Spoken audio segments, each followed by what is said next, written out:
மேல்மலையனூர் எப்படி அங்காள பரமேஸ்வரி, அதுக்கு ஒரு கதை இருக்குது. சிவபெருமான் பிரம்மாவோட 5வது தலையை வெட்டிட்டார், சூலத்தால் குத்தி அழிச்சார். அப்போது அந்த கபாலம் அவரோட கையோடு வந்துருச்சு. அந்த கபாலம் சிவபெருமானை விட்டு போகவே இல்லை, அப்படியே இருக்கு. அவருக்கு பிரம்மஹத்தி தோஷம் பிரம்மஹத்தி தோஷம் வந்ததுனால அந்த கபாலம் அவர் கையை விட்டு போகவே இல்லை.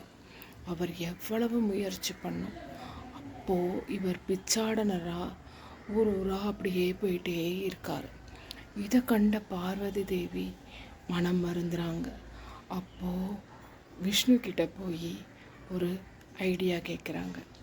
அப்போது அவர் ஒன்று சொல்கிறார். தண்டகாரண்யம்ன்ற ஒரு இடத்துக்கு சிவனை பார்வதி கூட்டிகிட்டு போகிறாங்க. அங்கே தான் மேல்மலையனூர்.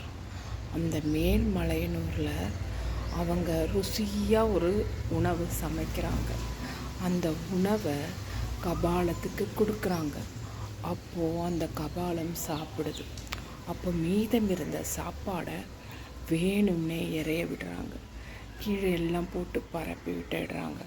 அப்போ அந்த ருசிக்கு அந்த கபாலம் தானாகவே கீழே போகுது. கீழே போய் அதை சாப்பிட்டுக்கிட்டு இருக்கிறப்போ அப்போ தான் அம்பிகை அங்காள பரமேஸ்வரியாக வடிவெடுக்கிறாங்க. அப்படியே அப்பா அவ்வளவு பெரிய அரக்க உருவம், அது அப்படியே கபாலத்தை தரையால் நசுக்கி உள்ளே அனுப்பிடுறாங்க. அதோட பிரம்மஹத்தி தோஷம் சிவனுக்கு முடிவடையுது. அங்கே தான் மேல்மலையனூரில் தான் அங்காள பரமேஸ்வரியாக அம்மா உருவெடுத்து வரவங்களுக்கு எல்லாம் அருள் பாலிக்கிறாங்க. கண்டிப்பாக ஒரு வாட்டி மேல்மலையனூர் போயிட்டு வாங்க.